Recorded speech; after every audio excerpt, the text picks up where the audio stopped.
first.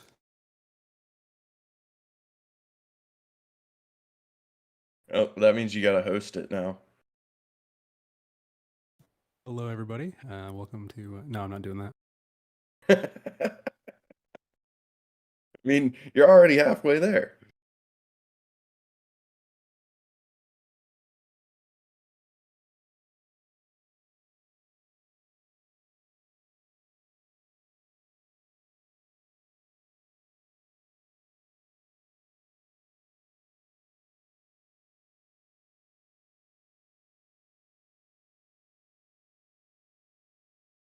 I guess I'll say then, hello, everybody. It is just about that time for another AMA. We are waiting on the dude of Beetle. Oh, there he is. We are waiting on no one.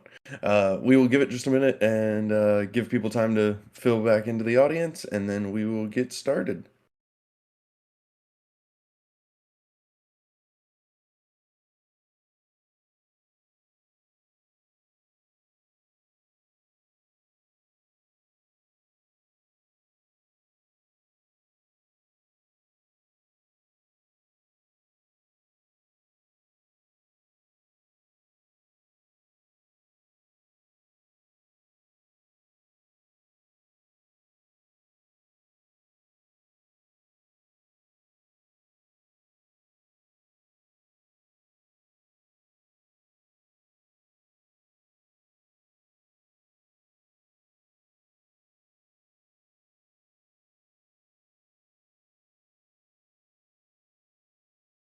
All right.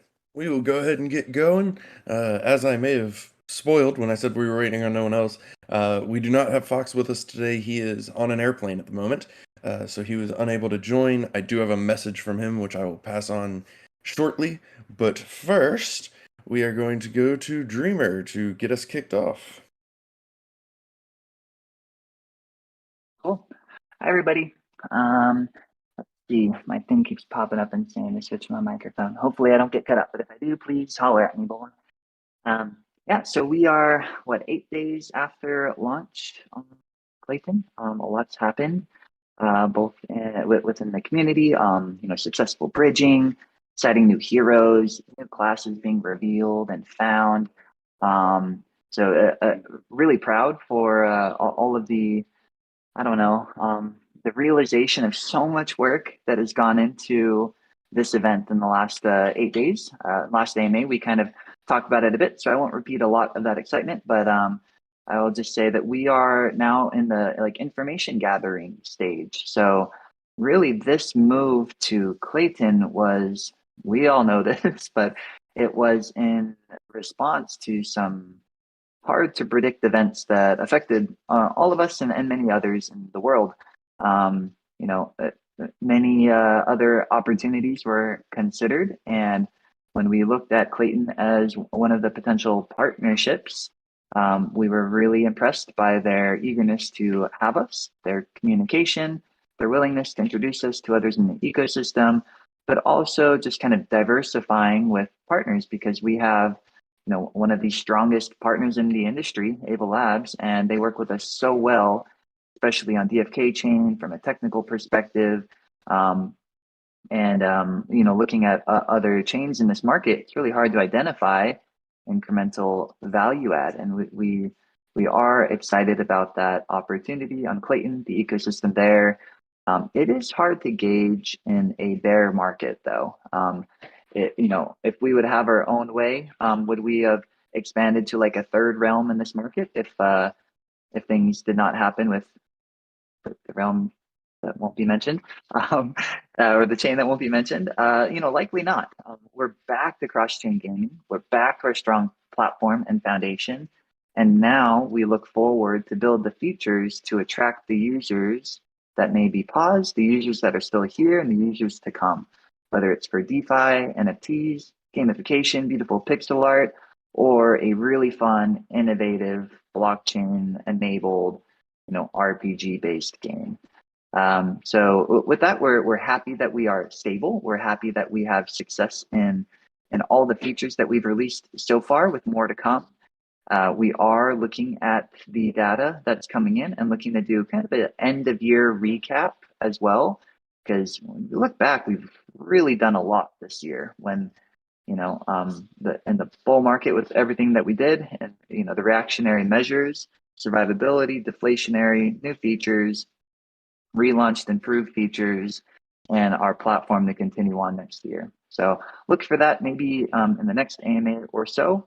But yeah, wanted to start with that. I have seen some comments on, hey, with this launch, how many incremental users, how many stickiness in users, and we are interested in that information and are gathering that. I'll just kind of, I guess, remind the vision of, to gamify an entire blockchain with a realm catered specific to that chain, and then to start forming partnerships that can be that can represent major value add protocols and items on that chain within a beautiful game itself. It kind of brings on a functionality filled metaverse that I don't really see the same approach elsewhere. So as we're trying to gamify everything. Gamifying a blockchain is gamifying a realm, and having the right split of realms to have our nets spread. So as people are financially able, as the market is more stable, as we continue to build more features, we're able to offer different experiences, different user base, and so on. So we're not really looking for an immediate ROI on users day one, week one, month one, but we are now, in order to build a following, you need an initial presence. I feel like we've had a really good start. Kaikis wallet, which is the largest used wallet on Clayton, which at total users from the data that I have received, total users of 2 million since the launch in 2020. Majority, I don't know the exact number, I think it's higher than 80%, used Kaikis. That was a great first initial partnership. We are highlighted in their wallet. We are supported on their mobile browser extension. You see Duel and Jade pop up in their wallet as well, and I think are suggested tokens.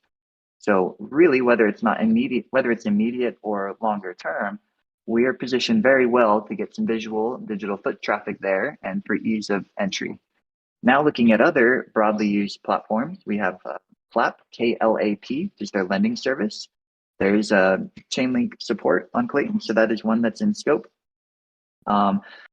This week, you'll have seen in the Envoy and Archivist swap scanner being highlighted. This is the largest aggregator on Clayton, and something kind of interesting that we hadn't talked about too much before moving to Clayton, given we didn't have something comparable on Harmony and on DFK chain. There's some nuances of being your own chain and everything. But there are some interesting benefits there. There's a lot of DeFi users in the last, 3 years on Clayton, 2 to 3 years on Clayton. And many of them use Swap Scanner as their aggregator, where you can go one-stop shop, buy any token, and get the best price within, cross dexes and cross protocols. So partnership with them is really good as well from a co-marketing perspective, from a liquidity perspective, and we're excited to have them featured in the castle. We're excited to see them support us as well in some marketing efforts. So if you haven't seen it or checked it out, go learn about them a little bit more, where our partners are featured in the Envoy, and check out their tool itself that links you to it in the Archivist. I'm gonna pause there on any biz dev updates and just see, Sunbear, did you have anything to add before I finish my comments and hand it back to Bolon? Yeah, thank you, Dreamer. Just a couple things. I also wanted to highlight Level, the group that we've talked about before, but they have just launched their product, and we're kind of the exclusive group that gets to try it out first before they send out their articles and do big announcements. So they are live now. They are in the Jester. And so you can go to the Jester to connect with them. They are basically a service where they are helping people get to Web3 gaming. And they're incentivizing through their own token and NFT to help people go and do different tasks in Web3. And we're kind of their premier product to get things going. And so If you want to be rewarded through a different system to play DeFi Kingdoms, go check out Level. Cool. Just some reminders on kind of the incentivized raffles or exercises going on right now. Pre-launch, we did a number of them. In Christabel, post-launch, we still have some going. So in Serendale, we do have the summoning raffle for Gen Zeros on the Legionnaire and Scholar.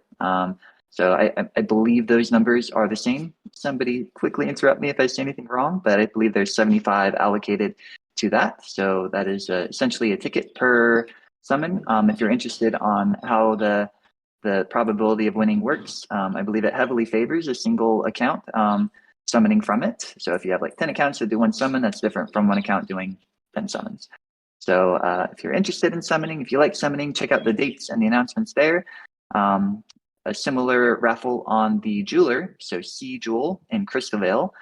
We finished that raffle pre or at launch, and then S Jewel in Serendale is live and ongoing. So if you have some Jewel or would like to buy some Jewel and stake it, learn about the new time locking feature we released, and how to get S Jewel and the timeline of that raffle. It was announced recently as well, the social media focused raffle that includes purchased merchandise. There's details there.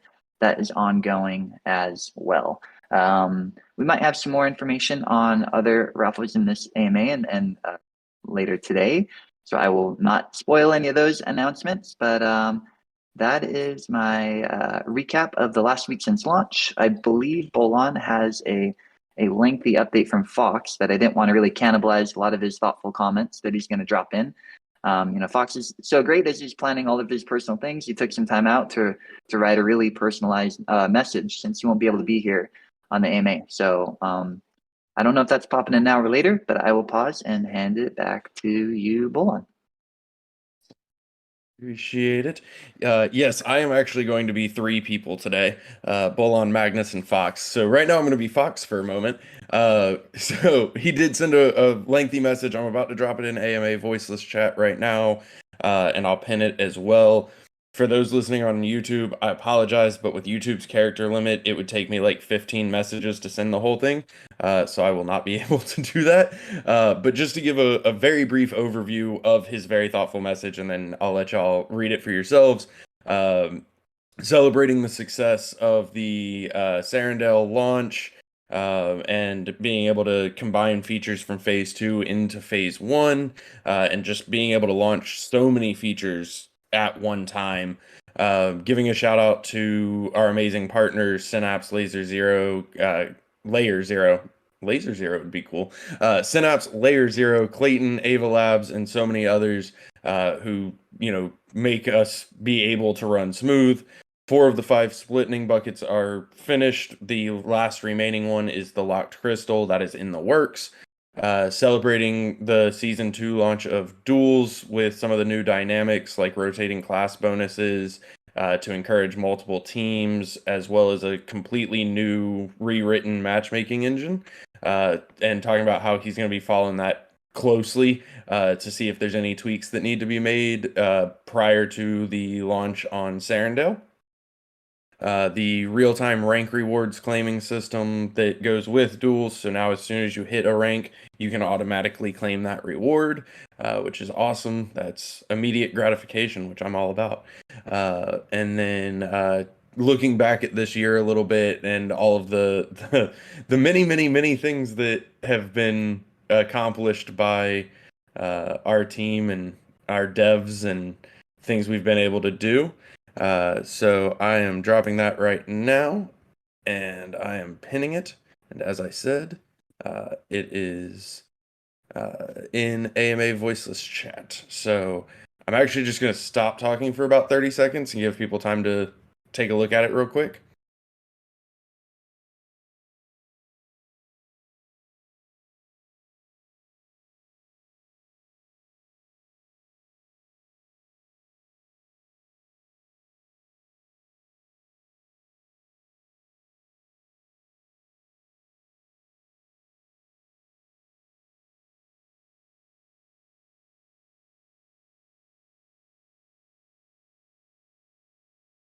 All right. So that will be there. So anybody who's not gotten to take a look at it, it's there, and you can always go back and give it a read. Um, so that's from Fox. Real quick, also, Magnus is in the process of moving, so he was not able to be here today either. The only thing that he had asked me to pass on and mention is in terms of opening up DFK chain, removing the allow list. We are still looking into that and working on that. Ava Labs has been great in helping us try to prepare for that, and just bringing up potential, not concerns, but potential things that we need to look out for and things that we need to prepare for prior to doing so. So that is still very much a thing that we talk about regularly. So stay tuned for more on that, but we did want to pass on an update there. Dreamer, Maybe I'll go. just add on that. Yeah.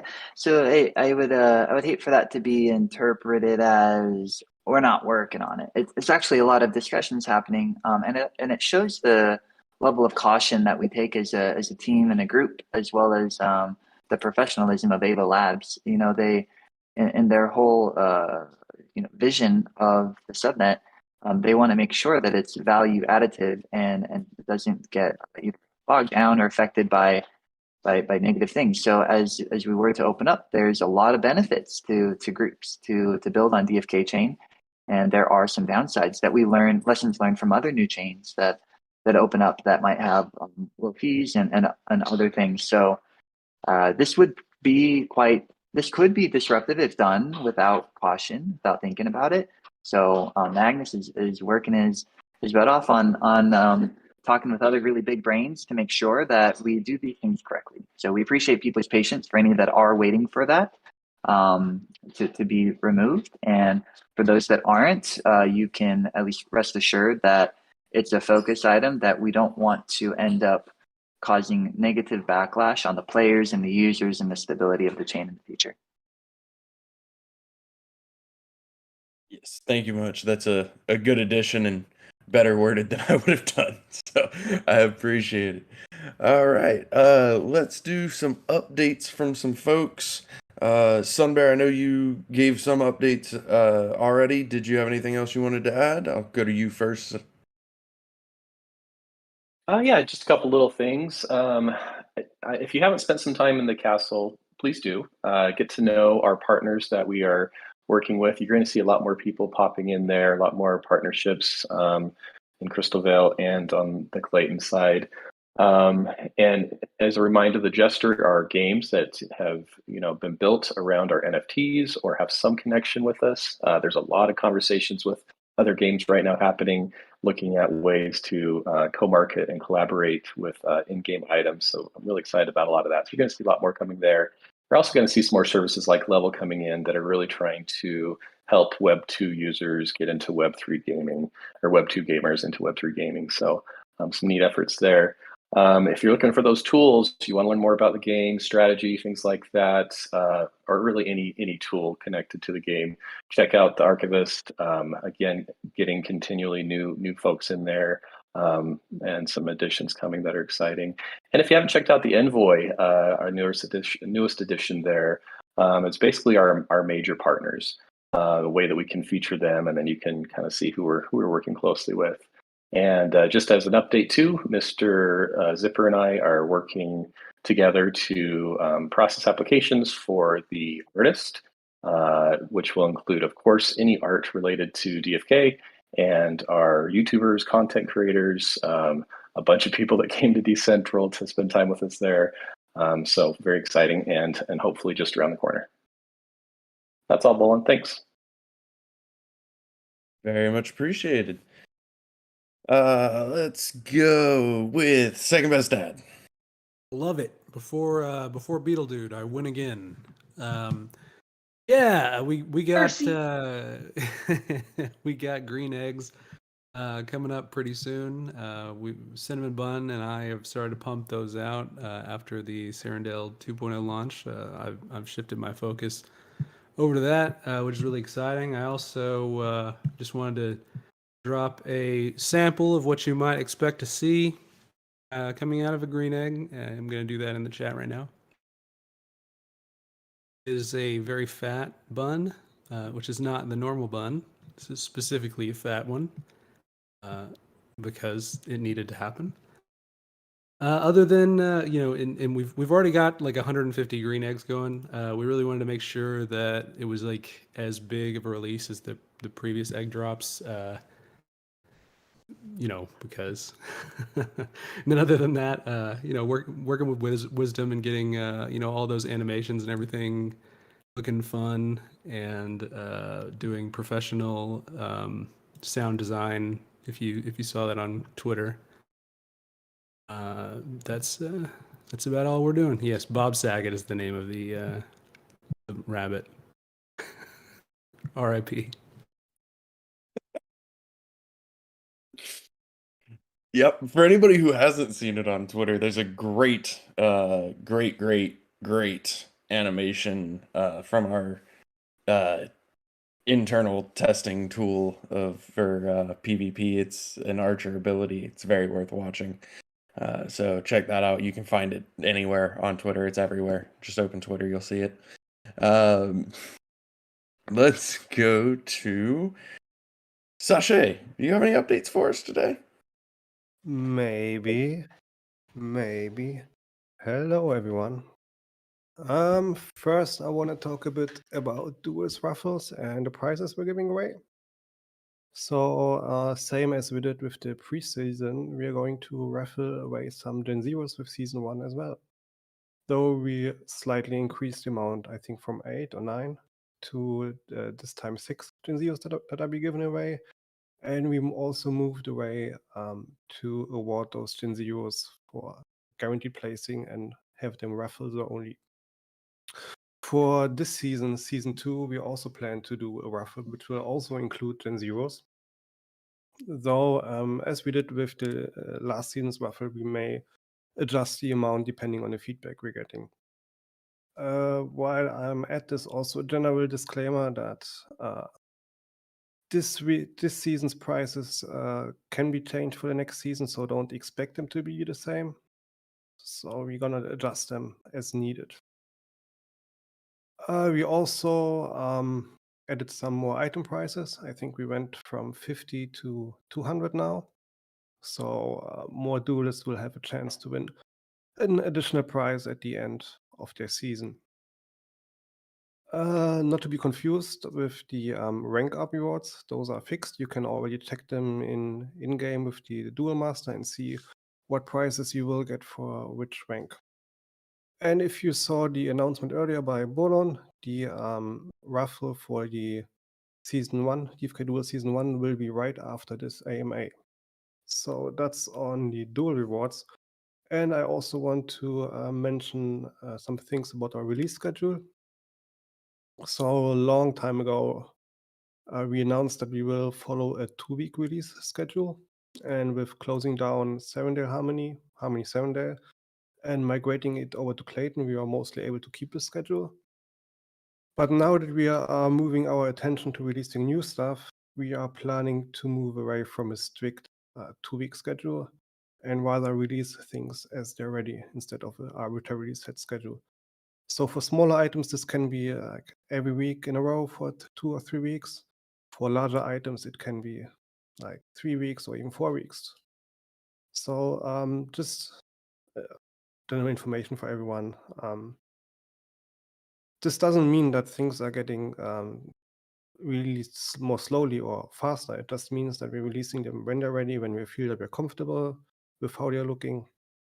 So yeah, expect new features coming soon. Awesome. Thank you, Sachet. And yeah, I'm sure Hubert and Beetle speak to it as well, and they know more than I do. But especially with some of these bigger features, they're a bit heavier lift on the development side. So making sure we take the time to test everything and it's in good shape. But we're really excited to be working on new stuff again, and I can confidently say that for basically everyone. That it feels good to be working on new stuff. With that, actually, let's go to Beetle Dude. Hey, thank you, sir. All right, let's see. I haven't been doing a very good job of listening to what's happening, but on our side of things, on the build side of things, obviously we got Duels out. Big props to Fox, adding some, being kind of the brainchild for adding some of the cool new features that we're seeing there. I'm already loving the in-game rank reward claiming that you can do. So super excited about Duels. It's, you know, we're gonna keep improving it every season. So just really excited. I think this season in particular is gonna be probably our first kind of real fun, fully featured season that we've got. So I'm excited for it. And then as far as stuff that's coming, we got a bunch of exciting stuff on the horizon. Obviously, we've got PvP that's being worked on, which I've been getting to see some of the behind the scenes stuff, and it's super exciting. It'll be super in depth and complex, and kind of take advantage of the already deep mechanics that are built into what we have currently. So super stoked on that. Obviously, that's a bigger feature. If we could get it out in 2 weeks, that would be amazing. But unfortunately, that kind of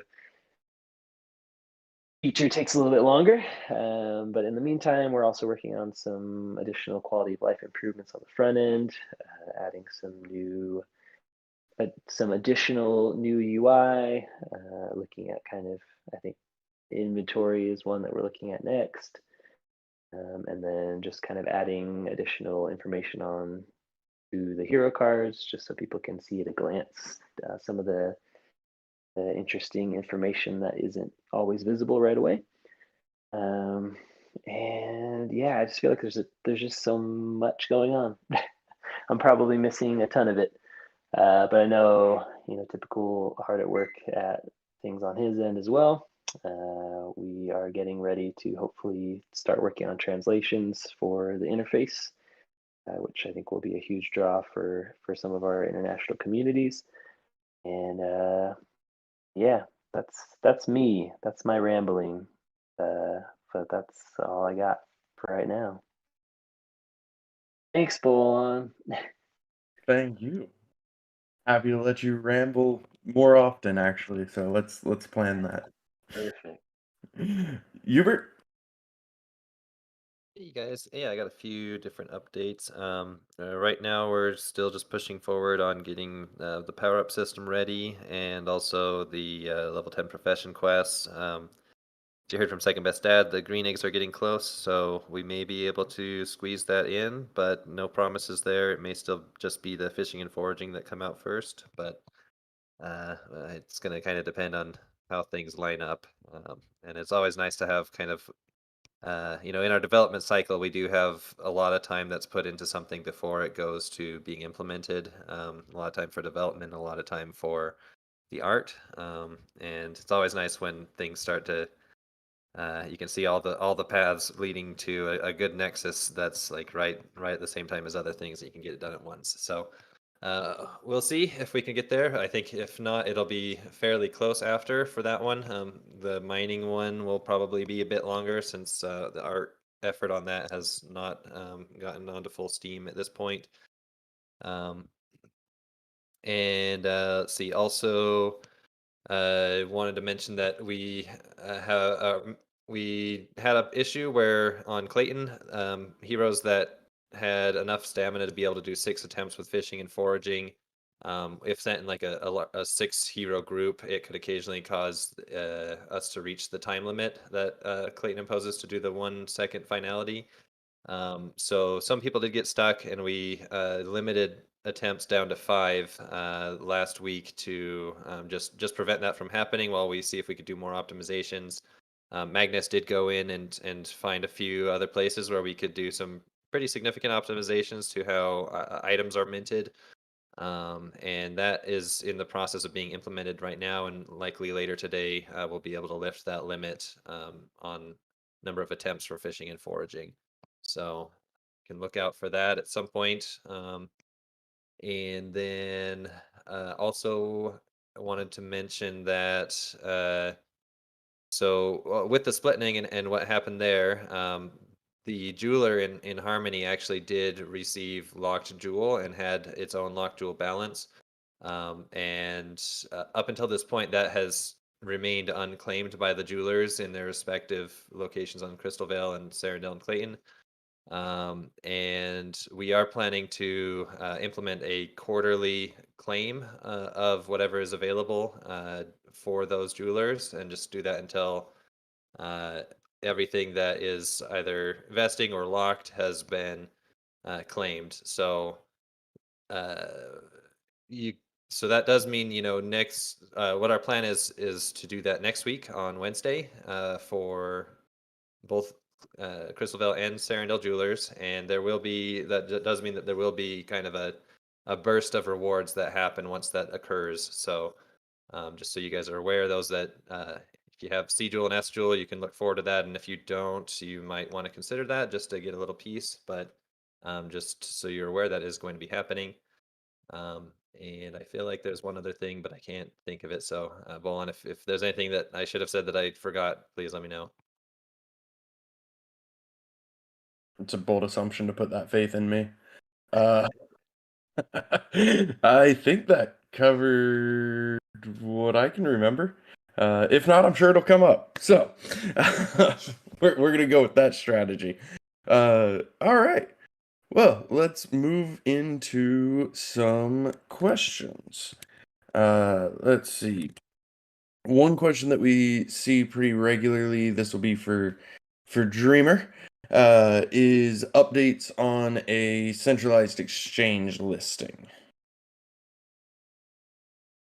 Yeah, that's a frequent question, and it's an important one because it's similar to the comments made on opening up DFK chain allow list. We want to make sure we do it the right way, the right time, and in a way that doesn't impact all of our loyal and excited users in a negative way.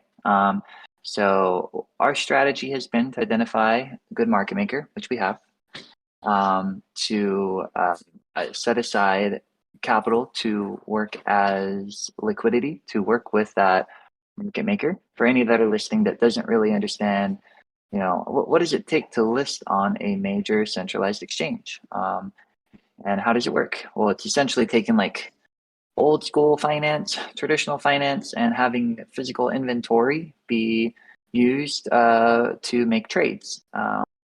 So if you think of like a Goldman Sachs or other company that is making OTC derivatives or having inventory in their prime brokerage offerings for lending and other things, centralized exchanges need to actually hold the tokens, but they don't go out and buy them from all the different chains, all the different decentralized exchanges. You get a market maker to do that, to sit in the middle and say, oh, wow, that inventory on XYZ centralized exchange is low, or the price is off. Let me buy and sell and bridge and do all of that to make sure there's liquidity there. So where we are now is we're relaunched on 2 realms. We are focused on building that bucket of liquidity to work with a market maker, and probably in January, February, going to be more seriously looking for 1 or 2 major listings.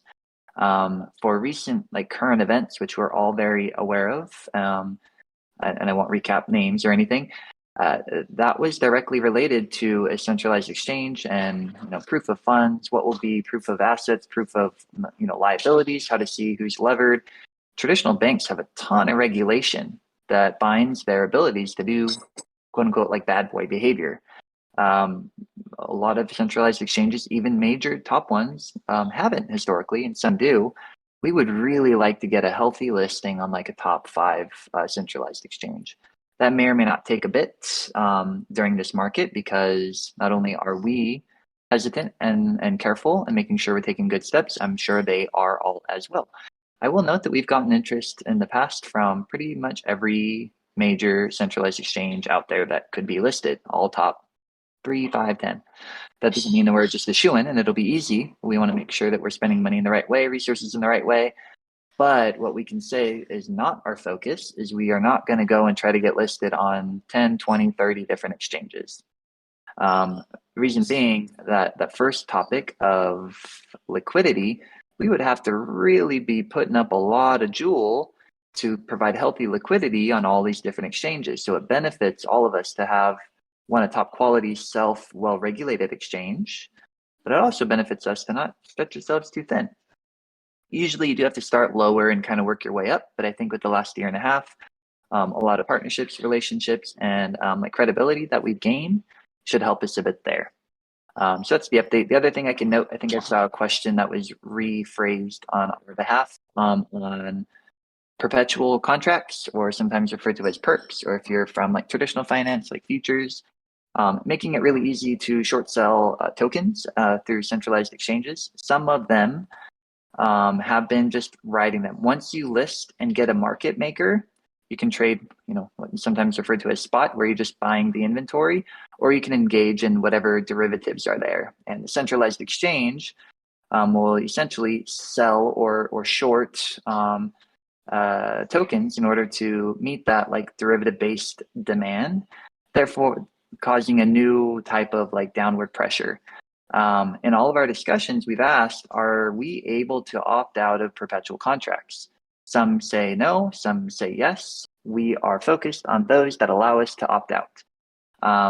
Now, this is the world of DeFi. There are a couple of centralized exchanges that have listed us without us working with them, without providing liquidity, and you'll see us listed and maybe less accurate prices and things. If you see any of those, we actually haven't engaged them. Anybody can just buy up tokens and list if they'd like, but we would like to provide a good partnership, co-marketing, healthy liquidity, one that doesn't impact our funds and our budget in a negative manner, and also one that isn't launched right after one of the biggest centralized exchange linked blow-ups in all of crypto history.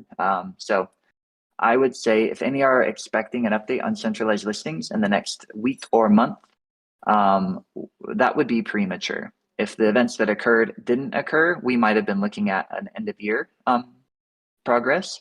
But when we saw everything unfolding, it was a very obvious sign, and many of our partners suggested that we pause on that. And we have not paused on progress, but paused on, it kind of then felt like we're rushing it. It felt very much like it was natural and we're going in the right direction.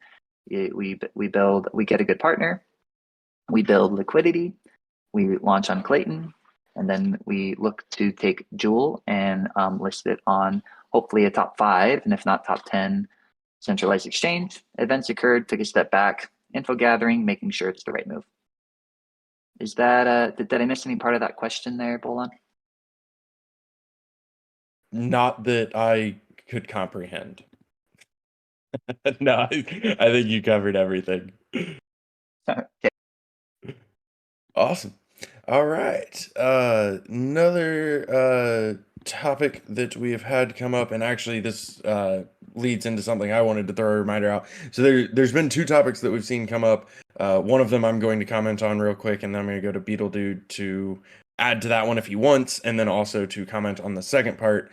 But the 2 things that we've seen come up is some people are having access issuing the site, they're having issues accessing the site. I don't know what just happened to my brain. I apologize. But they're getting an SSL error. We have gone through everything on our end. Our certifications are up to date. What we have found is that it is being flagged by some internet service providers, ISPs, kind of at random, though. It hasn't been consistent to a region, to a provider. We've seen it randomly kind of all over the world. And so the best course there is you can actually go into your security settings and whitelist the DeFi Kingdoms website. Obviously, make sure that you are whitelisting the correct DeFi Kingdoms website. But for those that are having that issue, we are still tinkering with it on our end, but everything on our end seems to be correct, and we have not had any luck in finding patterns or consistency. I've had people from both coasts of the state as well as Australia run into the same issue, and the same solution worked. And obviously they do not have the same internet providers. So if you are running into that issue, or if you're, hanging out on social media and you see somebody with that issue, that is a solution that works. Tango actually also just mentioned in the voiceless chat that he has made some potential progress on trying to do some updates from our end, but they take time to propagate. So we don't know how effective they are until they take effect, and then we'll keep messing with it. So it is something that we're still looking at and still fighting. But definitely keep an eye out, and if you see that, you can whitelist the website, and it will solve that problem for you. Like I said, if Beetledude wants to comment on that more, he is obviously more than welcome to. But the second part, and what I really wanted to get Beetledude to comment on, is users seeing long delays in the gardens loading. Absolutely. So yeah, as you mentioned, I think Tango's been hard at work on trying to figure out the SSL errors, which is much appreciated. Thank you, Tango. As far as the gardens, I don't think the garden loading issue is new. I think it's kind of been around for a little while. Part of what we did for the Serendale 2.0 launch was start the process of optimizing those. It's just kind of a very heavy query that has to happen on the blockchain to get a ton of data. But we are working on optimizing that. I did kind of get a proof of concept going that we're using to serve up that information to Kaika's mobile users. But we do need to kind of get some good testing on it, make sure it's working, add our optimizations as much as we can, and obviously get the right amount of testing on it before we push it out and make sure that it's working for everybody. So it is in process. It is something that not much has changed with the way that the gardens have been pulled since like day one. So for quite a while, and I don't think it's ever been super optimized. But we're just now kind of giving it the attention it needs to kind of increase that. And I think in the future we'll probably make use of our own APIs to kind of cache that information and hopefully make it a little bit faster and better. So hopefully I answered the question. We're definitely working on it. It's just one of those things that's pretty tangled with our current system. So we kind of need to untangle it and figure out how to optimize one piece of it at a time. Perfect. That's it. Yeah. Thank you. The dude of Beetle. Real quick question for Hubert. I think it's something that we've talked about before, but it's been a little while. But there was a question about the Perilous Journey land battle format. If it was a 1v1, 3v3, etc. Okay. Yeah. So that is becoming slightly more difficult to answer, just because of the timing of our features and what was planned with the land tournament system before may need to change, just because we might have PvP actually out at that point. The land tournament system that is mostly designed at the moment, but hasn't really been implemented and would require quite a bit of work on the front end and our art team. That is still something that I am hoping that we can implement, and it may still be what we use for land tournaments. And if it is, then it would be a 1v1 type of system. But the things are just a little bit up in the air at the moment, just with how our timelines are working, and it'll depend on what our priorities are. And I am unable to say at the moment for sure one way or the other. But at least that gives you some more context about what's going on.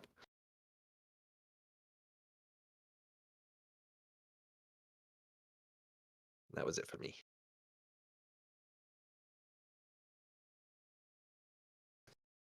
Actually, this one may be for you as well, or Beetle, or Sate, or I don't know, everybody. Which realm is the main branch of development? Before the Harmony implosion, Serendale was kind of the main branch first, with all of the changes that have now occurred. What is the plan on that front? Maybe we could kind of tag team it, but I'm gonna use just some facts to answer it and less speculative. DFK chain is a dedicated chain for DeFi kingdoms. It is one that we've invested in hardware and have a really good team making sure that it is is and will continue to be stable, and we have a lot more control than other realms out there. Currently, we have 2. In the future, we hopefully will have either many realms or maybe mini realms or outposts or other things available. So there'll be more and less control over the realms themselves, and a lot of things that impact them, the various places that we're at. If the question's around features, the desire is really to have each realm have similar features and maybe some nuances as well. So it'll take I'll use the word equal, but there will be times where maybe it doesn't feel equal in that moment, but there will be equal focus to make value add, new functionality, stability, and as much as we can on whatever chain and realm that we are on. There might be some features that come out only on one realm to start for some good reason. Currently, in Crystal Vale on DFK chain, we have some things that aren't on Clayton and Serendale, like Dark Summoning. I think Duels right now, which is expected to change. I think the Raffle system right now as well. So if you were to take a snapshot today, factually, we'd say Crystal Vale is the primary release realm of new features. 3 to 4 months from now, would that be the same thing? It may or may not. I would just say factually we control a lot more. We've had a lot of success in DFK chain. We have a really good partnership with Ava Labs. We have a new and really good partnership with Clayton. We will have others in the future. While Serendale was still on Harmony when things are going down and we were shifting feature parity, before all that happened, one could say, hey, there's a lot more stuff built out on Harmony. It's the quote unquote main realm. After when we were moving over, now it would shifted, but we're still live on both. So it's a tricky question to answer because I don't think point in time represents long-term vision and plan. But the long-term vision and plan is to have value add and similar, if not equal, levels of interest and excitement on all the realms that we create. That timing, resources, and others will have one or another seem more attractive in that moment. Right now, if you compare prices of like sister tokens between Jade and Crystal, there are some differences. Some could speculate that's based on, summoning incentives going or the initial launch or other reasons. From our perspective, from the development perspective, there is no intent to really discount one and put one above the other. Although there could be features that make a lot more sense to launch initially on DFK chain. There could be, partnerships and collaborations that makes a lot more sense to launch initially on Clayton and then move over. So I would say the vision is similar focus and features and utility. Point in time, it may seem different for the reasons I just mentioned. But I'll pause if any others want to add.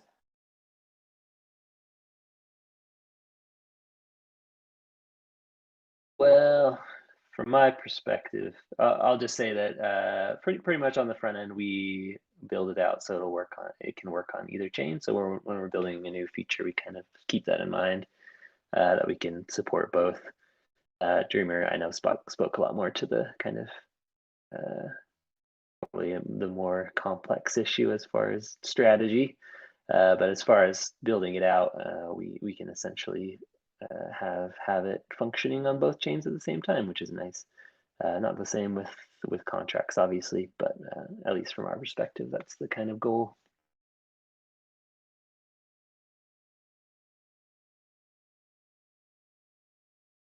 Good deal. Anybody else before I move on? All right, moving on. So another question that Dreamer kind of already touched on, but it's essentially around the number of new users that have joined from Clayton, as well as like forecasting. I know numbers wise, it is something that we're looking at, but we don't want to go into it too much yet. It's only been a week, and that's just not a very significant data set. But it's definitely something that we are paying attention to and do plan on commenting on later. Dreamer, anything you want to add to that? I know you kind of talked to the strategy behind it earlier.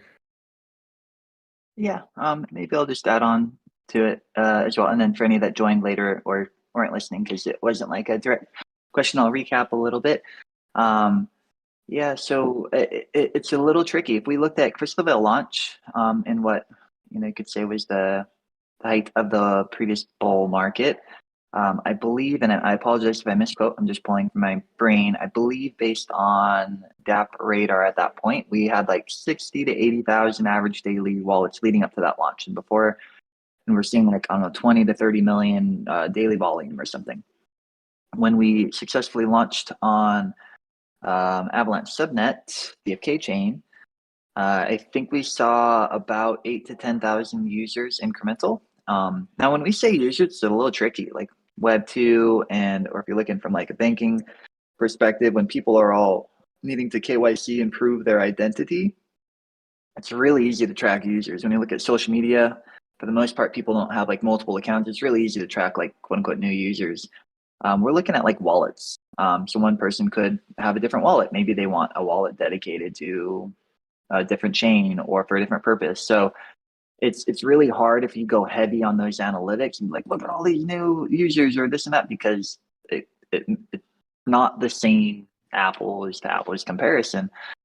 So if we saw 8 to 10,000 based on about like 60 to 80, that's like what, 10 to 13 or whatever percent increase. If we're seeing based on DApp Radar and DFK chain leading up to launch, like 6 to 7,000 average daily users, and I think total wallets just like 13 or 14,000, based on the Avalanche Explorer, which is just looking at unique wallets. I think we're at like 4 to 5,000 based on DApp Radar, which I don't know if they include all contracts, and it is in our internal metrics as well. So Bolan mentioned, we have resources looking at it and tracking it. We want to report back on it. It's really unclear if those are new, if those are similar, if they're different wallets. But it's good information to have. It's just not the main focus. This is in the short term. I'll use in quotations like cash grab or hyping up and everything. This is a long-term strategy and a reaction to an unfortunate event. So interested in these metrics, interested to do what we can every day, week, and month in the coming years to build out these relationships so that folks on various chains, and this example, Clayton, want to come into DeFi Kingdoms and want to stay on game.defikingdoms.com and want to cross-platform collaboration. So there are some hard numbers for those wanting an immediate response. They aren't our official numbers. I'm just trying to take any facts that I have currently, and people should look for more updates, not only later this year, but over time. Perfect. Thank you. Next question. Pets. Will it be 1 pet per hero or 1 pet per group of 6 heroes? So that would be 1 pet per hero. One more time for the people in the back. 1 pet per hero. 1 pet per hero. Thank you. That's an easy one. And then the final question is around. Actually, it's a any consideration on bringing back Wishing Well? Yes. So short answer is no. As we've been developing Crystal Veil out, or as we developed Crystal Veil out, we did reduce the drop rates of Gaia's tiers. And at the time we had planned to just keep things as is on Harmony, but with the unfortunate event that occurred, and with us moving over to Clayton, what we did is just decided to stick with the same drop rates because for one thing, I think the drop rates were too high. We were having essentially reaching a point where tiers were almost a second, like an afterthought for people. That wasn't really consequential at all to the whole process and what they were used for.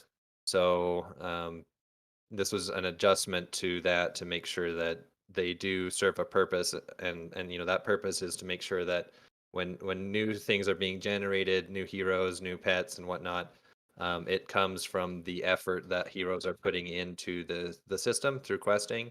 And that effort did not really translate with the drop rates as they were. So I think now you actually do see that tiers are a bit more consequential, and that was the design goal in the beginning, and I think now we're more where we wanted to be with this. But for those of you that were here in the very beginning, you might remember that we didn't have a source for tiers, and there was a period of time where tiers were quite expensive.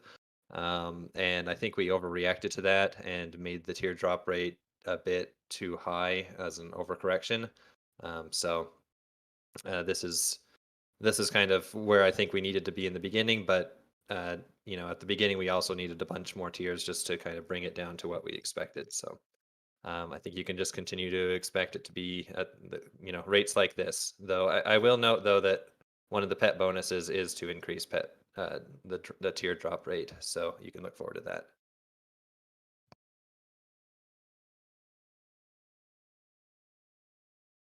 All right, there we go. I finally clicked the right button. Appreciate it. Actually, you know what? One question just dropped in chat that's a good one on pets as well. Hubert, if you don't mind, real quick. Will pets be soulbound to a hero once equipped, or can they be unequipped and used by other heroes? So that's a good question. They will not be soulbound, but there will be like cooldown timers when it comes to equipping and unequipping. So that is just with the intent to prevent someone from using one pet and passing it to a whole bunch of their heroes all at once and getting the benefit on all of their heroes with just one. So that's how it works, but it's not especially restrictive. It's just like a 24-hour time limit or something like that. Cool. Thank you. I do appreciate that insight. All right. So one last note from me before we wrap up. Actually, before my last note, quick reminder for anybody who was not here at the beginning-ish when Sachet mentioned it. Immediately following this, we're going to keep this YouTube stream going. Sachet and I are going to jump over to a Google call, and we're going to knock out the Season 1 Duels raffles. So if you want to watch that, make sure you switch to the YouTube stream once we finish here. It'll probably take us a few minutes to get over there and get set up, but that same stream will just keep running until we do. So make sure you hit that if you want to watch that. One last quick note from me, and then we'll wrap up. As you may have noticed these last few weeks, we've spent a little more time on updates than we were in the past. This is twofold. A, we've had a lot to talk about, but even aside from that, we've been receiving less questions on a week-by-week basis. That's fine. That's not a problem. However, we are considering the idea at some point of making the transition to bi-weekly AMAs, meaning every other week, not twice a week, because that word means both. So that's really kind of dependent on, what's going on our end and how much we have to update on, as well as, the amount of questions that are coming in.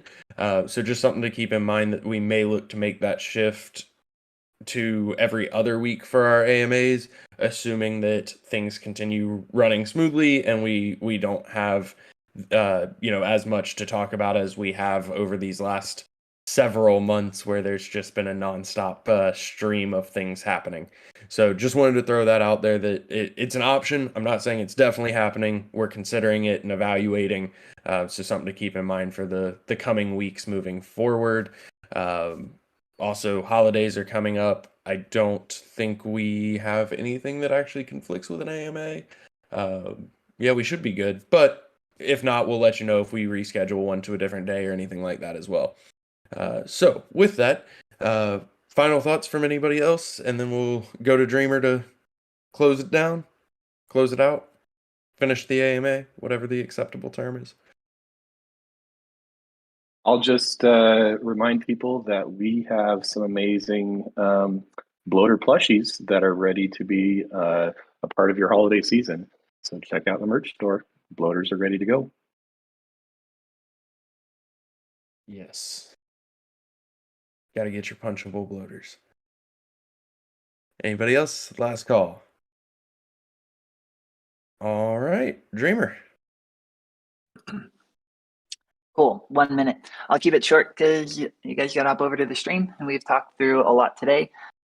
We'll just echo though what Bolon said. A lot of good questions come in during AMA on Voices chat. If people could, if you see anybody ask a question like in a channel, if you can encourage them to use the talk site, you could put them in. We do want to be able to answer those questions, and We do like good, well thought out questions that are based on maybe themes or things that we've updated along the way to make sure that we're identifying, what people want to hear from us. We like to hop on and give as many updates as we can. We probably only cover in reality like 20 to 30% of all the things we really wish we could say every week. But yeah, when there's thoughtful questions that guide it, it's really great. I'm really excited about the changes in Duels. Duels is our mini game that is informing us a lot on how and why and in what way we want to continue building and incentivizing and releasing and updating our eventual like main game features. I'm super impressed by Fox and his focus there, for the feedback that we've gotten it, for those that are supporting that mini game as well. And I just want to say, there's a lot of time that goes into the changes that happen, and we'll continue to see other updates and changes each season as we go. And I think what's going to be talked about after this on the stream, a lot of thought went into rewards and incentivization, but we also want to make things fun and improve. So excited about those changes. If you played Duels a long time ago and you haven't recently, hop on and see the different ways it's incentivized, the ranks, the things that were recapped, I think, in Fox's announcement as well. But yeah, excited, grateful, proud of the team, and I hope that everybody out there is having a great holiday season. We appreciate the understanding and support for some of our really hardworking, developers and team members and taking time for their families as well. We are long-term focused. We do hope that people see that ability for us to weather storms, for us to ride bull markets in positive ways, and to continue to adjust in this industry that we're really pioneering. So thank you everybody for joining, and I'll just say bullish. Bullish. Polish. Bullet.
Hello again, everybody.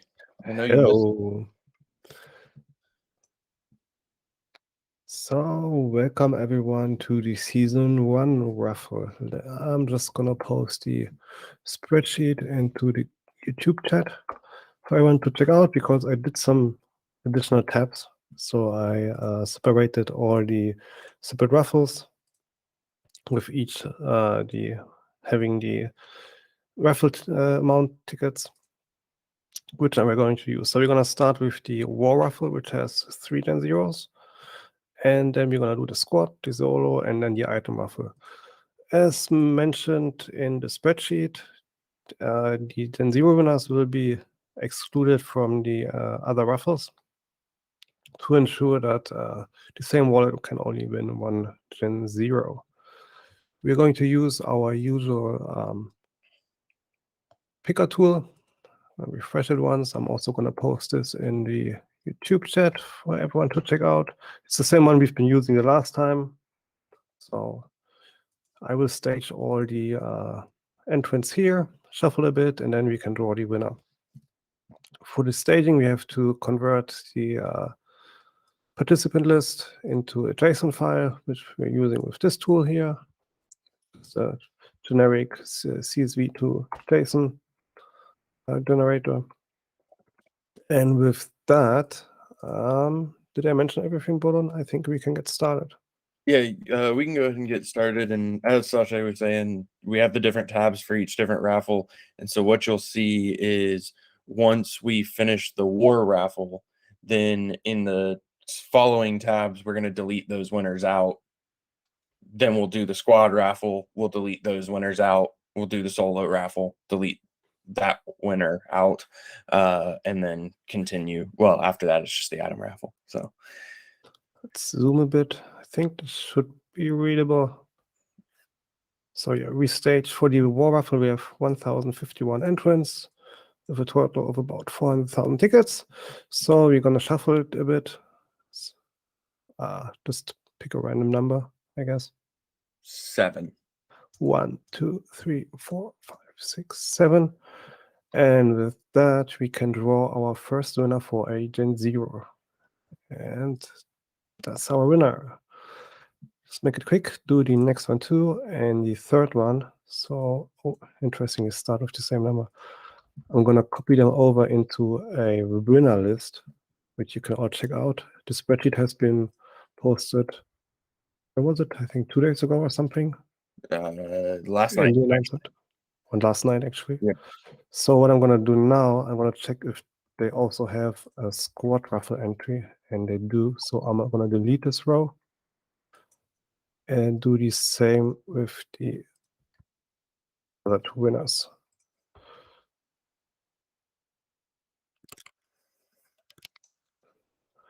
And the last one.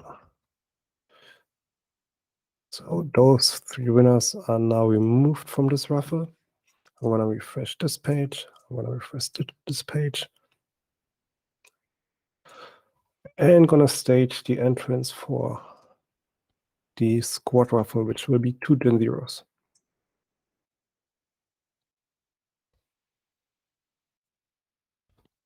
So for this one, we have now 2019 entrants. I'm gonna zoom in again so everyone can see stage. Give me a new number, Bolon. Please don't make it too big. 5. 5, okay. 1, Sorry, I had to resist the 2, urge to make it really 3, big. 4, 5.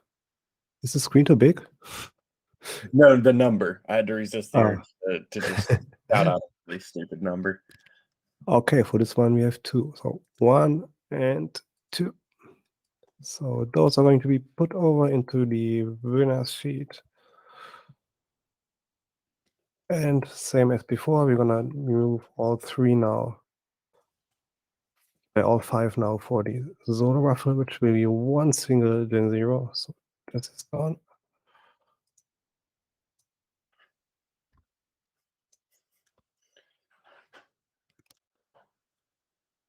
This is gone.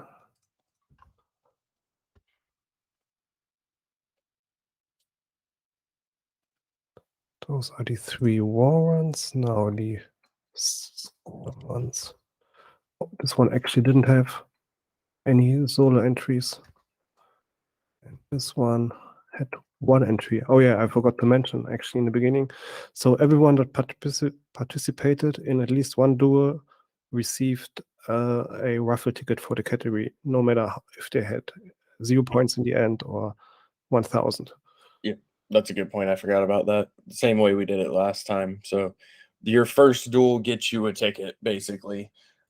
So even if you only fought one and you lost and you had no rank points, you still get the one. Refresh. Yep. So copy again. As Sachet runs through all of this, so we kind of mentioned it during the AMA, but we'll mention it again because now it's the raffle time. So taking a look at prizes, one thing that we did from preseason to this raffle is we did lower the number of Gen Zeros. Primarily, we just took out the guaranteed Gen Zeros. That was the biggest change.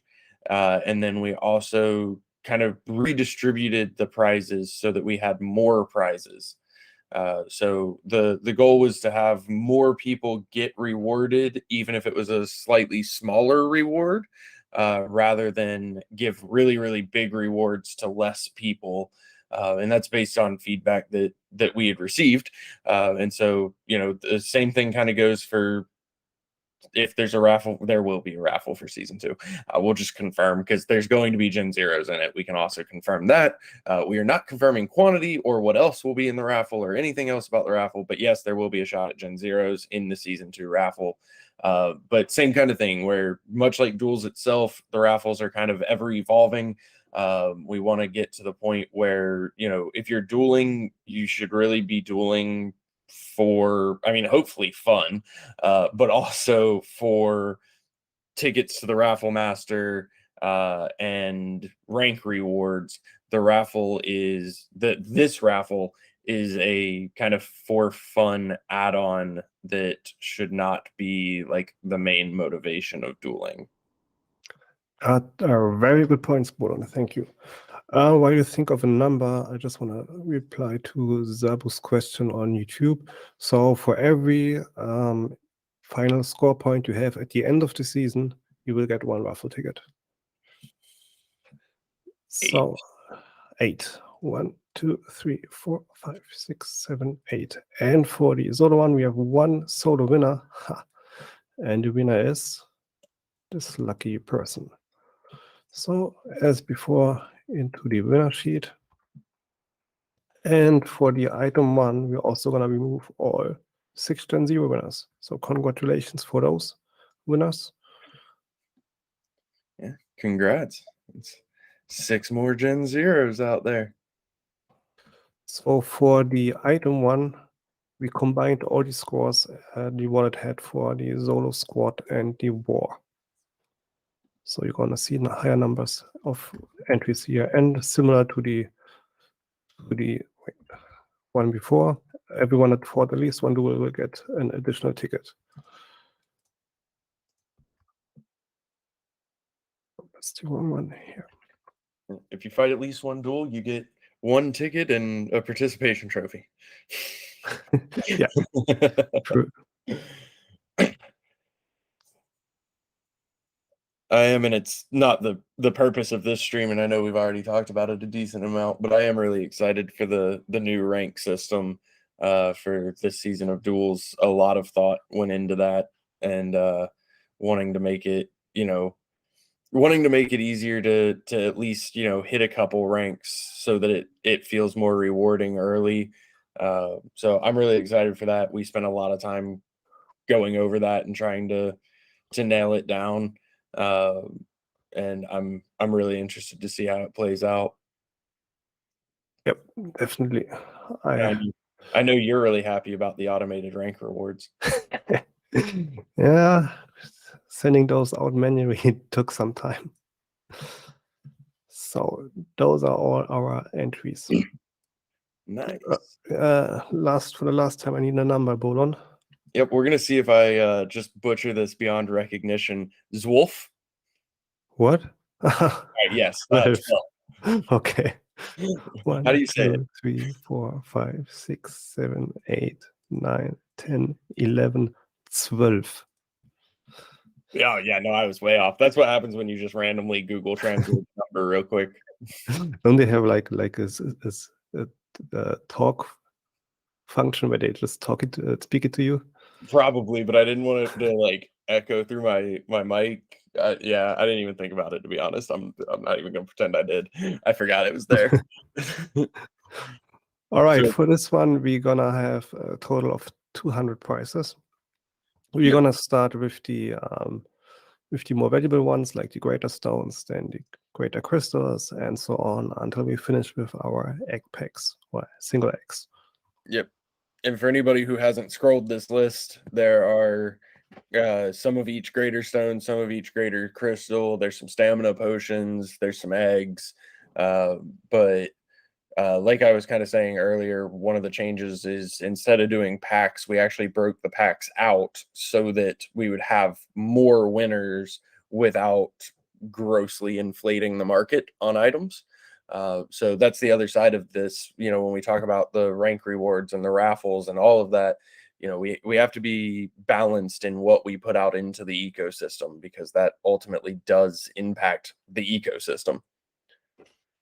Yep. All right, let's get to it. 200. Let's see if your mouse breaks halfway through. My mouse is used a lot. Yeah, we're gonna have to get insurance on your mouse for all of these raffles. All right, like we did the last time, I'm just gonna draw a winner and scroll down so you can see live who won. Which is actually a lot of scrolling now that I'm doing it. Yes. Yeah, you might want to scroll on like every 3 or 4. Might be easier for you. And as a reminder for anybody who hasn't heard our rant previously on one of these raffles, the tool that we use, which you can see the URL there, and we can always share it again if you would like. It's been posted in announcements several times, but it is fully open source, so anybody can go and look at the code and review the code if they want to. But essentially what it does is we always shuffle at the beginning a number of times, and a lot of that's just kind of for fun. But every time we pick a winner, it automatically shuffles in the background as well. So there's actually a shuffling between every winner selection without us clicking the button. So the button is us manually shuffling. Exactly. Getting there. Are we?